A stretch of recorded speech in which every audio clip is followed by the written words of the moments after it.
Bab 94 ya.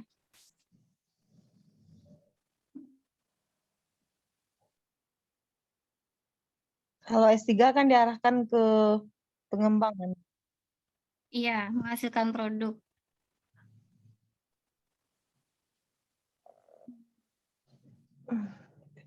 Metode, mekanisme. Ini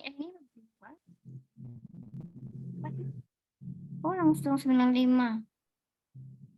Ini 94. Sepertinya ada yang terpotong nih, 36 langsung ke 94. Jadi tidak semuanya di ini. Cuma yang 94 ini kalau di daftar isi sudah masuk ke metode penelitian bab 3 ini. Tentang konsep pengembangan model, kemudian pembelajaran kolaboratif, sesuai dengan judulnya tadi itu. Dia kemukakan teori-teori yang terkait dengan variabelnya dulu.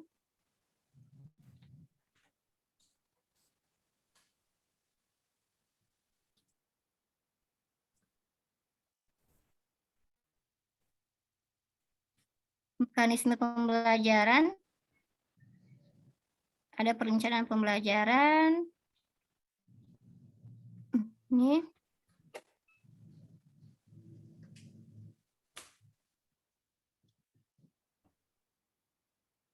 konsep kolaborasi.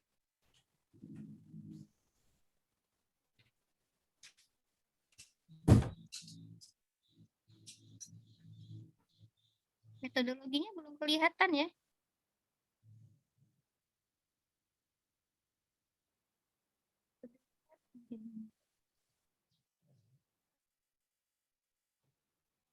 Tadi halaman 36 langsung 94 soalnya.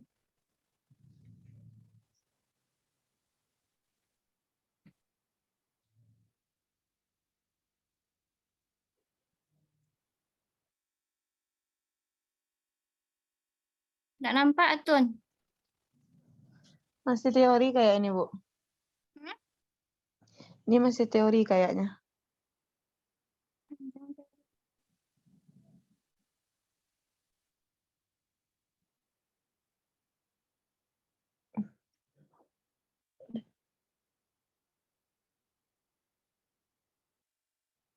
Atau bisa Bu Devi kirim di grup aja biar mudah dilihat dan diakses gitu kan. Oke. Tidak diperkilat aja Bu Devi, nanti pertanyaan-pertanyaan yang lain masih lagi ada ya. Jadi nanti lihat di sana aja ya, Atun, di grup ya. Ya, dikirim di grup aja biar memudahkan. Jadi nampaknya itu nanti di bab 3, bab 4 itu nampak kelihatan R&D-nya itu. Dari segi pemaparan metodenya, bagaimana dia misalkan metodenya, kemudian instrumennya, instrumen penelitiannya, bagaimana analisis datanya, langkah-langkah pada R&D itu yang ditampilkan nanti dalam metodologi bab 3 itu nanti. Baik, kemudian pertanyaan dari Pak Haikal. Pertanyaannya. Apa tadi Bu Erna?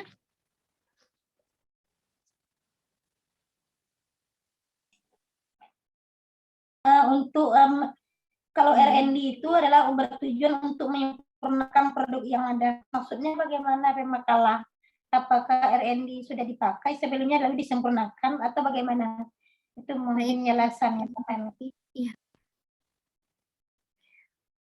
Tujuan R&D ini adalah menghasilkan produk pendidikan. Ini dalam hal konteks pendidikan ya, bukan berarti hanya dalam pendidikan saja. Dalam yang non pendidikan juga bisa seperti membuat motor, membuat robot segala macam itu juga bisa kan membuat produk gitu. Jadi ada produk yang dihasilkan itu memakai R&D gitu. Kemudian menghasilkan produk ke dalam pendidikan, menghasilkan produk pendidikan atau pembelajaran yang valid dan teruji. Jadi ada validitasnya, ada uji verifikasinya nanti. Dan ini maksudnya yang pertama mengembangkan produk yang sudah ada menjadi produk yang memiliki nilai kebaruan atau lebih sempurna. menguji efektivitasnya untuk menghasilkan produk yang valid dan teruji. Jadi tujuannya untuk mengatasi permasalahan yang ada atau memenuhi tuntutan kebutuhan yang lebih luas. Nah, itu yang pertama. Jadi artinya R&D ini bisa kita mengembangkan produk yang sudah ada, artinya ada nilai kebaruan yang kita lakukan dalam produk yang sudah ada itu gitu. Ada revisinya, ada perbaikan atau penyempurnaan dari produk yang sudah ada gitu. Untuk mengatasi permasalahan yang ada atau memenuhi kebutuhan atau tuntutan kebutuhan yang lebih luas. Kemudian yang kedua, R&D ini mengembangkan produk yang benar-benar baru. Kalau yang tadi ini yang sudah ada produknya, kemudian kita lakukan revisi, lakukan pembaharuan, ada hal yang baru dari produk itu. Contohnya seperti sepeda motor tadi yang awalnya mungkin minyaknya boros, kemudian mungkin teknik tersendiri atau satu komponen yang kita perbaharui dari motor tersebut sehingga dia lagi hemat minyaknya gitu. Dan yang kedua, mengembangkan produk yang benar-benar baru. Jadi menguji efektivitasnya untuk menghasilkan produk yang valid dan teruji. Ini untuk memenuhi tuntutan kebutuhan, memenuhi kekosongan atau ketiadaan produk sebelumnya sebagai produk alternatif. Nah, jadi yang pertama itu bisa jadi R&D ini kita memperbaiki produk yang sudah ada nilai kebaruan dari produk yang kita hasilkan gitu, memperbaiki yang sudah ada. Sementara yang kedua bisa R&D juga bisa dari yang awalnya sama sekali tidak ada produknya. Memang kita ciptakan kreasi produk yang baru. Nah, itu yang maksud dengan R&D. Kemudian pertanyaan Pak Haikal, apakah hanya pada pendidikan saja? Ya tidak, gitu kan R&D bisa dalam berbagai keilmuan juga, dalam IPA, dalam teknik, apalagi gitu kan membuat produk mesin segala macam gitu. Jadi intinya R&D ini adalah menghasilkan produk gitu. Kalau dalam pendidikan diantaranya produk pembelajaran gitu kan. Kalau misalkan dia dalam bentuk hardware itu mungkin ada bukunya atau atau yang itulah itu kan program atau apa gitu. Kalau dalam yang softwarenya mungkin dalam bentuk sistem atau modal atau metode pembelajaran, pengembangan metode pembelajaran atau pengembangan dari sistem atau model pembelajaran. Mungkin demikian Bu Erna. Oke, mungkin itu pertanyaan yang sudah dijawab oleh Pemakala. Itu kita beri waktu 10 menit untuk feedbacknya dulu. Bapak Ibu yang bertanya, Atun maupun Pak Haikal, kalau ada yang mau dipertanyakan kembali atau ada feedbacknya, kita persilakan. Terima kasih kepada Bu Moderator. Tadi terkait dengan 3 pertanyaan tadi yang pertama dan ketiga sudah dipahami, tapi yang kedua tadi tidak bisa didengar karena keluar. Apakah bisa dijelaskan secara singkat terkait dengan kelemahan dan kelebihan dari model yang dipaparkan itu? Kembalikan kepada moderator, minta ulang sekilas saja supaya bisa diterima gitu.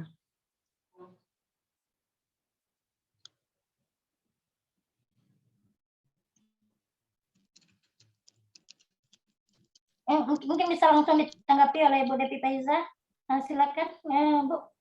Ini pertanyaan yang kedua, masih ada kelebihan dan kelemahannya yang belum Ulang lagi ya jawabannya tadi. Ini secara umum ya kelebihan kurangannya. Yang di antara kelebihannya itu, ini kan bukan dalam pendidikan saja ya secara umum. Yang pertama, R&D ini dia bisa menghasilkan suatu produk gitu. Baik itu dalam bentuk hardware maupun dalam software. Jadi kan produk ini akan berguna bagi awalnya itu kan kita membuat R&D ini kan karena ada kebutuhan gitu. Misalkan memperbaiki dari sistem pembelajaran yang mungkin kurang efektif, kemudian kita kembangkan suatu model pembelajaran agar pembelajaran itu tujuan pendidikan itu lebih tercapai. Nah, jadi kita kembangkan model pembelajaran itu atau sistem atau metodenya gitu. Jadi ada produk baru yang dihasilkan atau memperbaiki dari produk yang lama, tapi ada nilai kebaruan dari apa yang kita buat itu. Kemudian yang kedua cukup komprehensif karena mulai dari metode dengan menggunakan pendekatan deskriptif, penelitian evaluatif, dan penelitian eksperimen.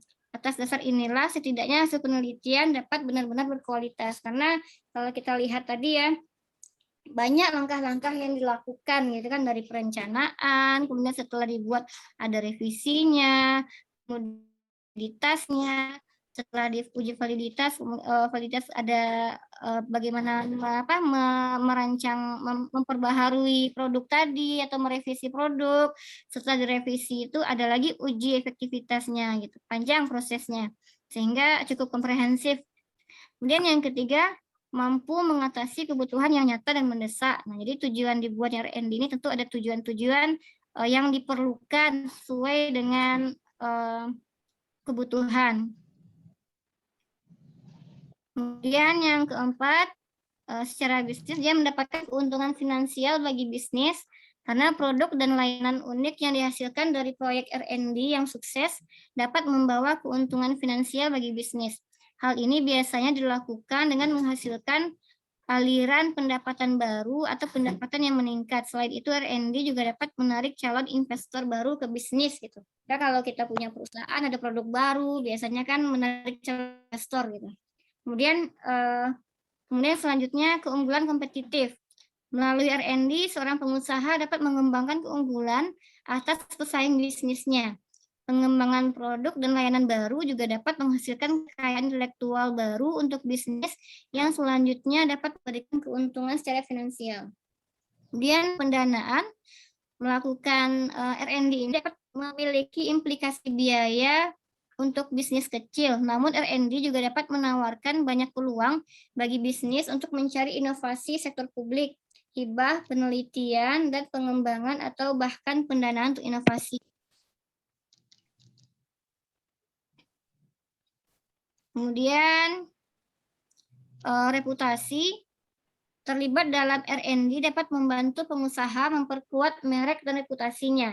Jika pengusaha berkolaborasi dengan mitra terpercaya, reputasi baik, atau lembaga ilmiah yang kuat, kesuksesan komersial produk dan layanan yang dihasilkan dapat memperoleh manfaat dari keterlibatan mereka.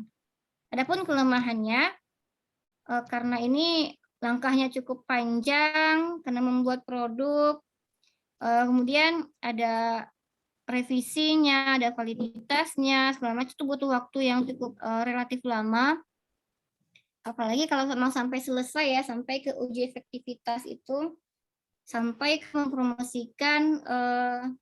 mempromosikan produk tadi. Kemudian yang kedua, tidak dapat digeneralisasikan secara utuh, karena pada dasarnya R&D ini adalah pada sampel, bukan populasi. Kemudian yang ketiga, membutuhkan sumber daya serta dana yang cukup besar. Karena ada produk yang harus dihasilkan dari penelitian ini. Nah, itu di antara kelebihan dan kelemahannya. Kami kembalikan kepada moderator.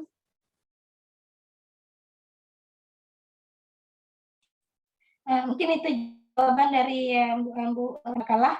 Mungkin Pak Haikal ada titik kembali, Pak Haikal. Terima kasih moderator. Ya, terima kasih moderator. Ya, baik, untuk apa yang telah disampaikan dari DP Faiza tadi sudah memberikan suatu gambaran yang kepada kita. Kemudian ada suatu yang terbesit di dalam pemikiran saya bahwa tadi dikatakan bahwa penelitian R&D ini itu melahirkan sebuah produk lah gitu. Kemudian yang di sini yang agak membuat saya sedikit bertanya, apakah penelitian R&D ini sifatnya dalam bentuk penelitian tulisan ataukah dalam bentuk penelitian pengembangan produksi lain gitu. Nah, karena tadi disampaikan ada pengembangan produk, mungkin motor, pengembangan apa segala macam. Jadi mungkin yang kita maksudkan di sini apakah dalam penelitian untuk bentuk menghasilkan tulisan atau dalam bentuk menghasilkan produk-produk yang lain gitu.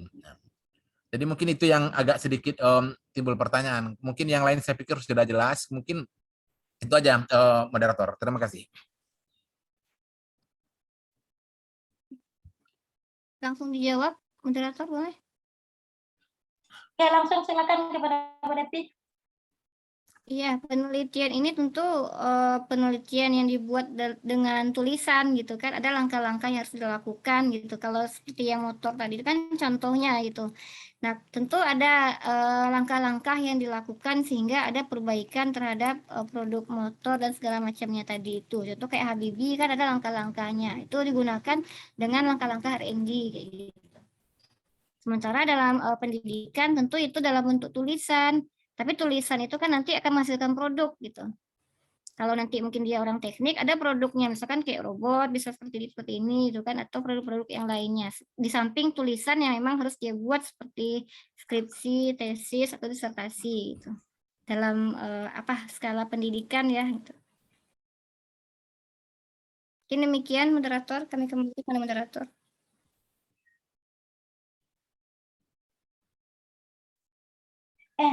Mungkin itu yang terakhir feedback dari penanya. Selanjutnya mungkin untuk diskusi ini sebagai penguat dan penguatan kita, kita minta kepada Bu Dr. Nana untuk boleh bertanya sedikit lagi Bu moderator. Mana tahu nanti bisa langsung dijelaskan sama Ibu dosen kita. Boleh. Kita silakan kepada Bu Indah, nanti sekalian aja nanti dijawab oleh Bu dokter kita. Silakan Bu Indah. Ya, baik. Terima kasih Bu moderator atas kesempatannya. Yang terhormat Ibu Nana, di sini saya mau menanyakan. Di jenjang D3 kan juga ada itu mahasiswa bikin produk ya. Produk semacam kayak daftar, direktori gitu. Kira-kira ada nggak kategori perbedaan antara produk yang dibuat antara mahasiswa D3 dengan yang disertasi? Di mana kita bisa melihat perbedaannya? Apakah memang ada perbedaan atau gimana? Gimana cara membedakannya? Jadi seolah-olah mahasiswa D3 yang bikin produk itu jadi seolah-olah dia udah kayak semacam dokter pula jadinya kan? Melebihi dokter, selain produk dia juga membuat semacam tugas akhir juga. Penulisan. Nah, gini hanya itu aja dari saya, Bu moderator. Mungkin nanti Bu Nana bisa menjelaskan. Assalamualaikum warahmatullahi wabarakatuh. Waalaikumsalam warahmatullahi wabarakatuh. Gimana Bu Dokter? Mungkin kita langsung aja kepada minta penguatan dari Bu Dokter. Gimana Bu? Boleh. Ya, ditutup dulu. Nanti. Oke, terima kasih kepada Bapak Ibu semua yang telah aktif dalam diskusi kita ini.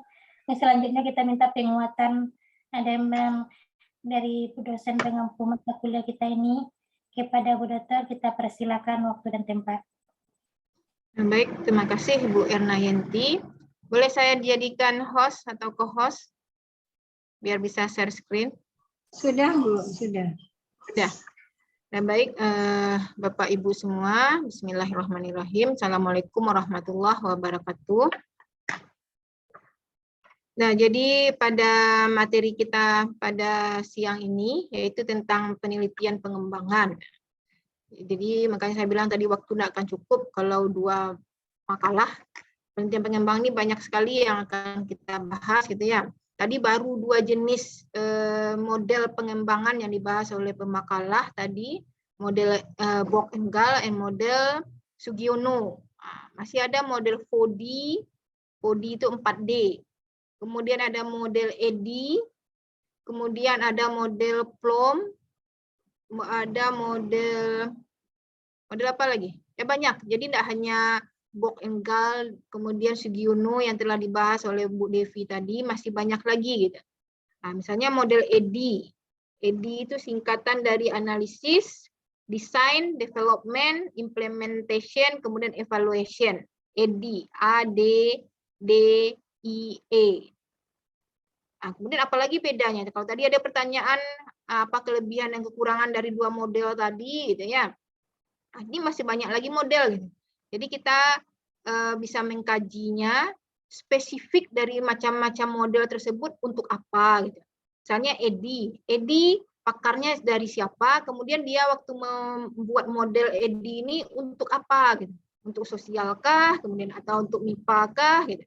Jadi mungkin semua untuk ilmu sosial atau apa namanya ilmu sains bisa saja memakainya, tapi ada yang lebih spesifiknya gitu. Nah, seperti di matematika itu pakar pengembangannya Bloom gitu. Nah, jadi kalau kami di matematika pada umumnya, bukan seluruhnya ya, banyak menggunakan model Bloom. Seperti saya disertasinya pakai model pengembang Bloom. Kenapa Bloom? Karena yang mendesainnya memang pakar matematika, yang menemukan Bloom itu memang orang pendidikan matematika gitu. Jadi mereka memang merancangnya khusus, tapi bukan berarti orang ilmu lain tidak boleh memakai, bisa saja gitu. Bisa saja digunakan. Jadi seperti EDI ini juga. EDI ini langkah-langkahnya juga ya hampir mirip gitu ya.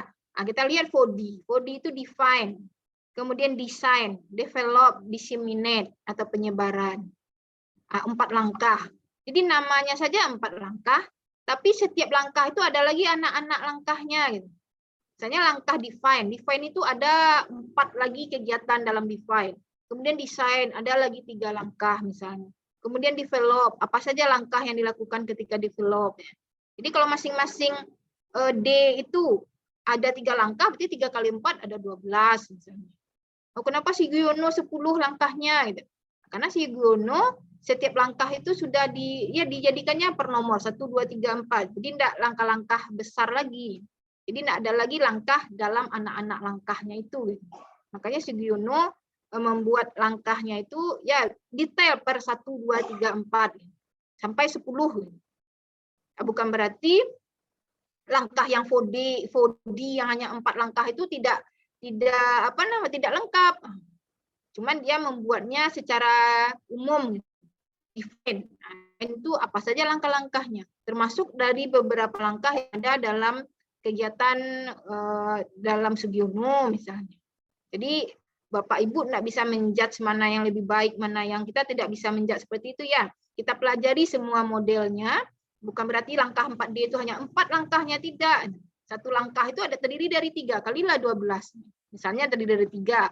Kemudian ED, setiap langkahnya itu ada lagi langkah-langkahnya, sub langkahnya. Nah, jadi memang banyak. Yang jelas intinya selalu ada define atau pendahuluan, penelitian pendahuluannya gitu. Nah, kalau dalam Sugiono kan ada juga tahap pendefinisiannya atau tahap pendahuluannya. Gitu. Kemudian ada tahap perancangan, ada tahap pengembangan, ada tahap penyebaran atau disseminate-nya.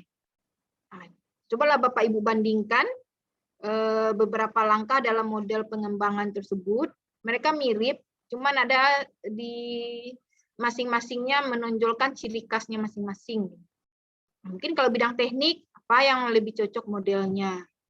Untuk mengembangkan produk suatu mesin, mungkin apalagi untuk sosial, apalagi yang lebih cocok. Jadi kita sesuaikan dengan langkah yang produk yang kita buat dan langkah-langkah mana saja yang bisa kita tempuh. Karena tidak semua langkah bisa dipakai oleh kita. Gitu. Karena tahap penyebaran skala besar gitu ya. Skala besar itu maksudnya ya menasional. Kalau kita di Indonesia menasional. Gitu. Jadi kalau produk buku berarti sudah sampai produk buku ber-ISBN misalnya. Dan sudah dipakai, disebarkan, ya dibagi-bagikan atau dijual belikan. Jadi itu yang tahap disseminate atau penyebaran itu. Kita kan tidak sampai ke sana. Makanya selalu ada batasan-batasannya. Nah, saya akan coba melihatkan disertasi saya yang juga pengembangan di sini. Saya coba share screen. Nanti minta tolong di-share di grup juga, Bu. Sebagai contoh nanti. Oh iya, iya. Apa saya ya?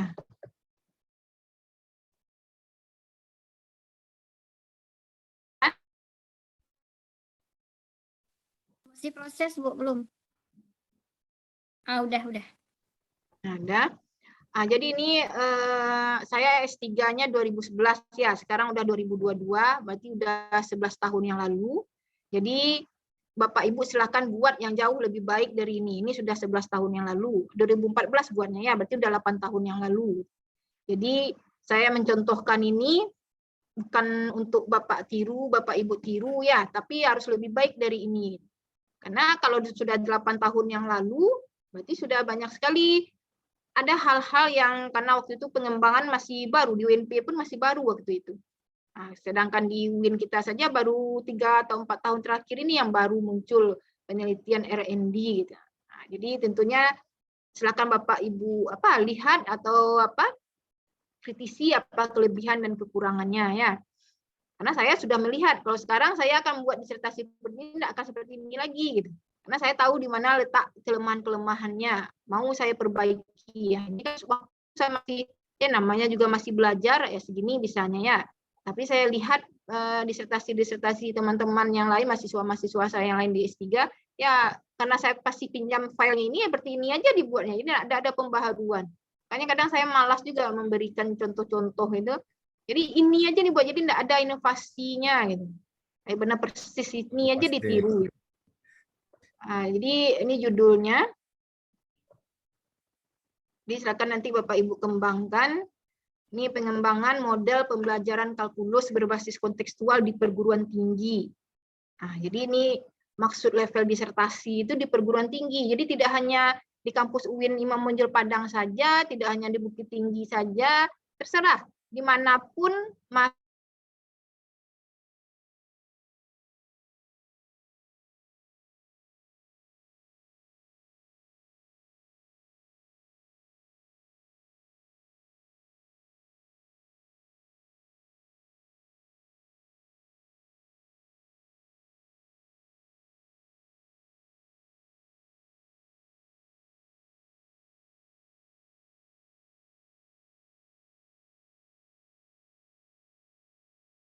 masih menerapkan model konvensional, model pembelajaran berbasis kontekstual yang valid, praktis, dan efektif. Nah, ini yang menjadi latar belakang. Kemudian nanti Ibu bisa buatkan juga rumusan salahnya bagaimana. Bagaimana bentuk model pembelajaran kalkulus berbasis kontekstual di perguruan tinggi yang valid, praktis, dan efektif. Nah, itu juga untuk tujuannya sama ya. Nah, apa spesifikasi produk yang kita harapkan? Jadi ciri khas, keunggulan, spesifikasi produk yang kita miliki itu seperti apa? Gitu. Nah, mungkin sudah banyak buku kalkulus yang beredar di pasaran. Nah, yang punya kita itu ciri khasnya seperti apa? Gitu. Nah, ini yang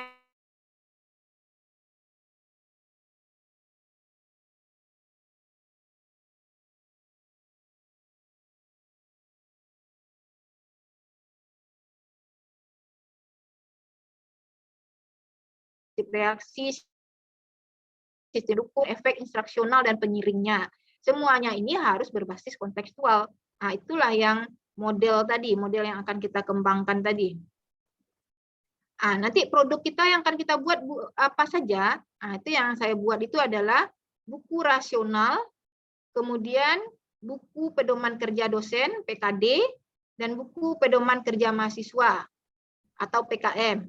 Jadi ada 3 buku nanti yang dihasilkan dari penelitian pengembangan disertasi ini, buku rasional model, buku pedoman kerja dosen, dan buku pedoman kerja mahasiswa. Nah, dalam buku pedoman kerja siswa mahasiswa itu ada lembar kerja kelompok dan lembar kerja individu. Nah, jadi produknya 3 buku. Nah, kembali lagi dengan pertanyaan Bu Indah tadi, apa bedanya dengan D3, pengembangan D3? Cobalah Ibu Indah lihat apa yang telah dibuat oleh mahasiswa D3 itu. Apakah membuat seperti ini dia? Saya juga tidak tahu seperti apa produk yang telah dibuat oleh mahasiswa D3 di Fakultas Adab. Apakah juga mengikuti langkah-langkah prosedur penelitian pengembangan ini? Mungkin Bu Indah nanti setelah Bu Indah dapatkan materi ini, silakan Ibu membandingkan. Kan Ibu pembimbingnya juga di D3 tersebut. Jadi Bu Indah sendiri nanti akan membandingkan apa beda saya dengan mahasiswa S3, mahasiswa D3. Ibu mahasiswa S3, bandingkanlah dengan mahasiswa D3 yang Ibu bimbing itu ya. Apa yang akan Ibu buat sebagai disertasi ya, bandingkan dengan apa yang mahasiswa D3 atau S1 Ibu Indah buat. Nanti bisa terjawab sendiri. Slide ini. Kenapa pentingnya pengembangan ini? Membantu mahasiswa dalam proses pembelajaran, bla bla bla ya. Kajian pustakanya, bisa apa landasan filosofisnya, kenapa di model ini, kemudian ada landasan teoritisnya. Landasan teoritisnya tentunya Ada model teori tentang model, kualitas model, pendekatan kontekstual, teori belajar yang mendukung, apa itu kalkulus, ada apa itu koneksi matematis, minat belajar, aktivitas belajar.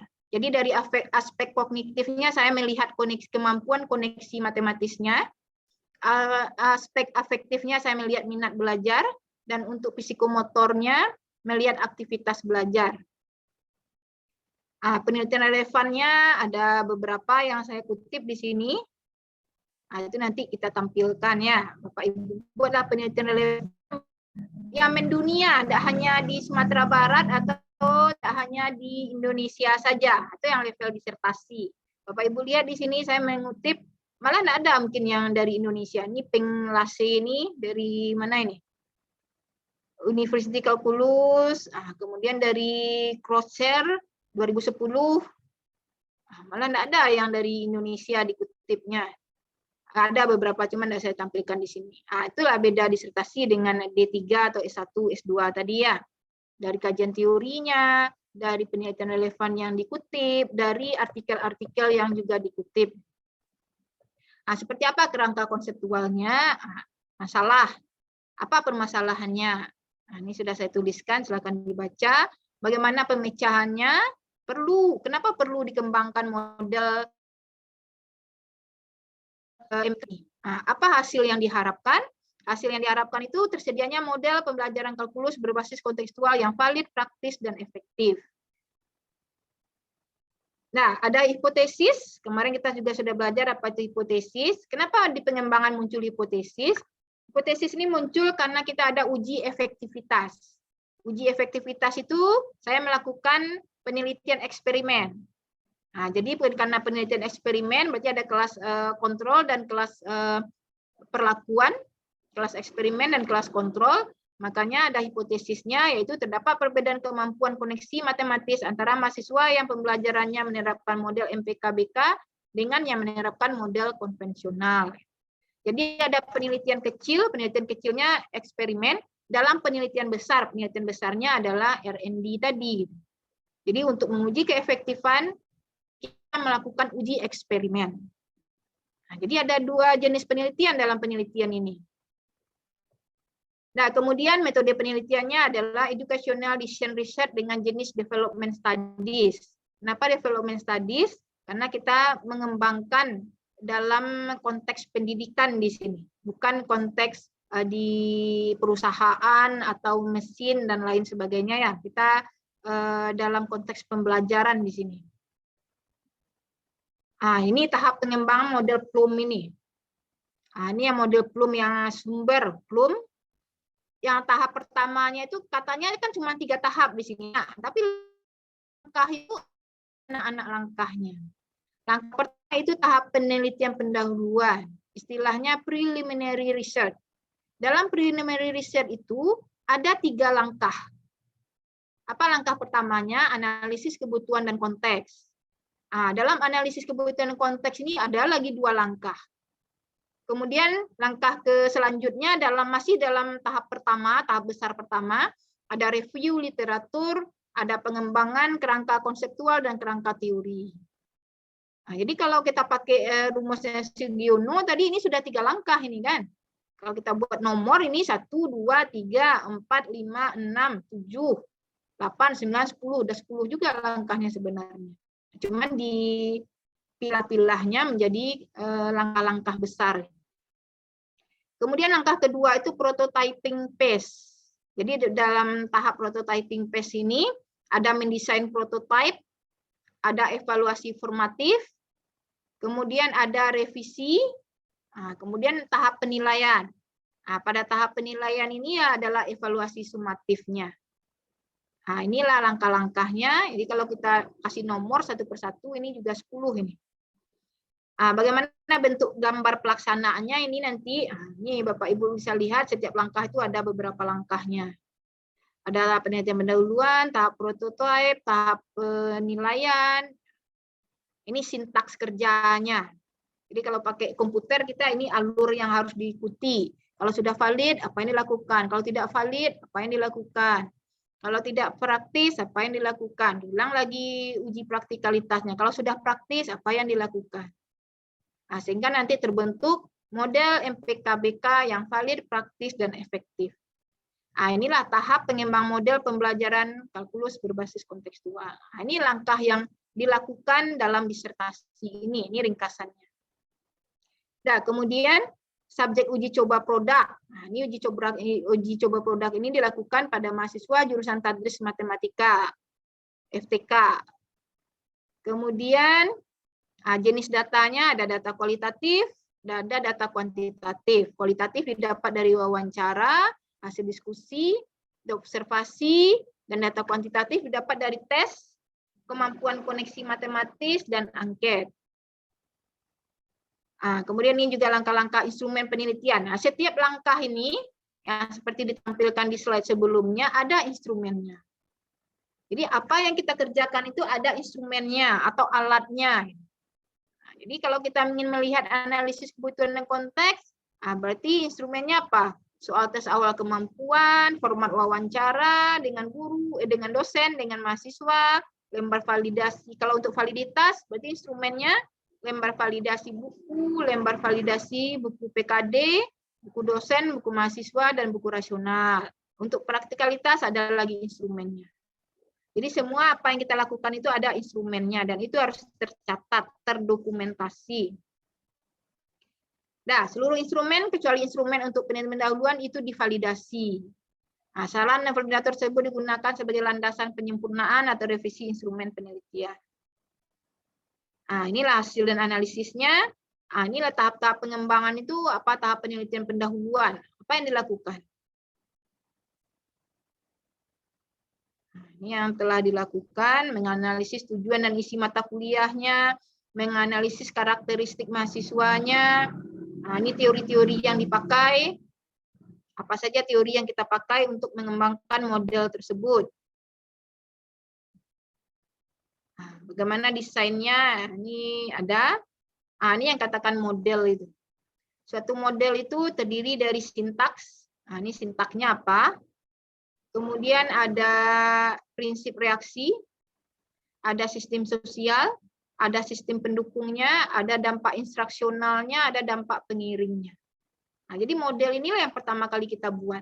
Misalnya Bapak Ibu membuat model pembelajaran PAI. Kemarin ada yang bilang berbasis halokah ya. Ada yang kemarin tak tahu di kelas ini atau di kelas sebelumnya. Model pembelajaran PAI berbasis halokah katanya. Nah, buatlah modelnya seperti ini dulu. Apa sintaknya kalau berbasis halokah itu? Apa prinsip reaksinya? Apa sistem sosialnya? Nah, itu yang akan Bapak Ibu buat. Nah, jadi Bapak Ibu ya boleh mempedomani ini, tapi ya cocokkanlah dengan mapel yang Bapak Ibu ajar gitu ya. Dan produk yang mau dikembangkan. Nah, ini sintaks-sintaks pembelajarannya. Sintaks itu berarti langkah pembelajaran dari awal kita masuk sampai kita menutup pembelajaran. Nah, itulah sintaks. Nah, ini kegiatan-kegiatannya. Nah, kemudian ada evaluasi formatif. Kita nanti melakukan FGD. Nah, makanya kan sering ada pertanyaan, kenapa FGD itu wajib gitu ya? Memang dalam langkah evaluasi formatif itu harus ada FGD.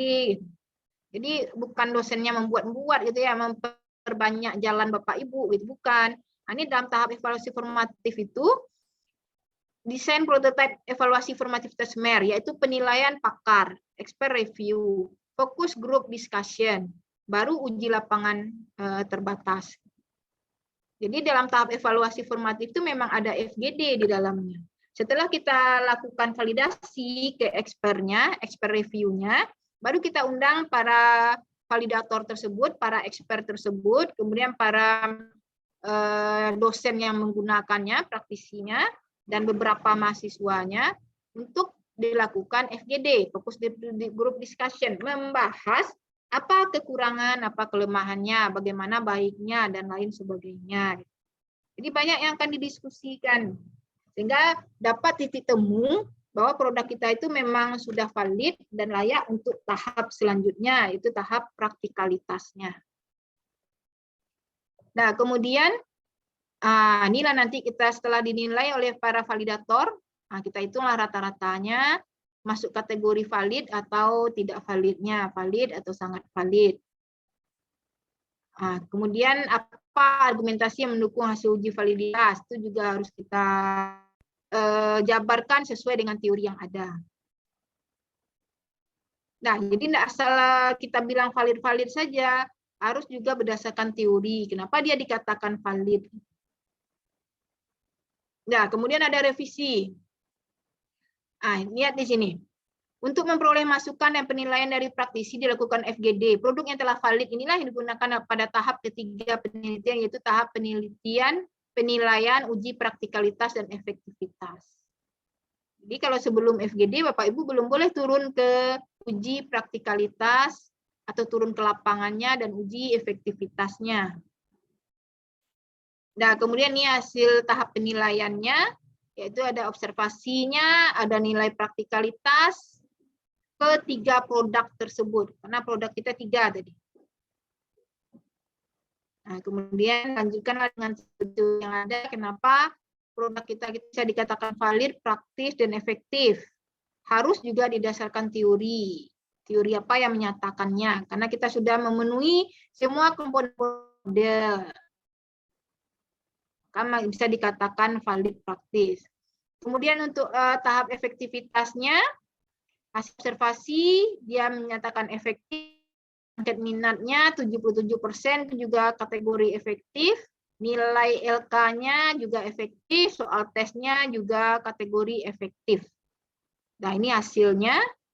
Ya kalau Bapak Ibu lihat memang rendah-rendah di sini ya. Ya ini itu yang namanya apa adanya itu. Nah, kalau kita lihat mahasiswa saya S1 persentase ini sangat efektif, 95% atau 89% gitu. Nah, tinggi-tinggi ya. Kita enggak bilang kalau mereka bohong atau bagaimana gitu ya. Nah, tapi coba lihat. Nah, ini seperti ini nilai yang saya dapatkan cuma 64%, 77%, 74%, 73%, enggak ada yang 80%. Nah, tapi kalau mahasiswa S1 saya membuat produk, nilainya itu hasil efektivitasnya itu sampai 10 lebih persennya keefektifannya. Jadi kita coba apa adanya ya. Kejujuran dari suatu penelitian itu yang perlu. Jadi tidak akan mengurangi, tidak lulus pula kira-kira kurang nilainya 70-an, tidak seperti itu juga. Kemudian nanti ada keterbatasan penelitian. Nah, selesai.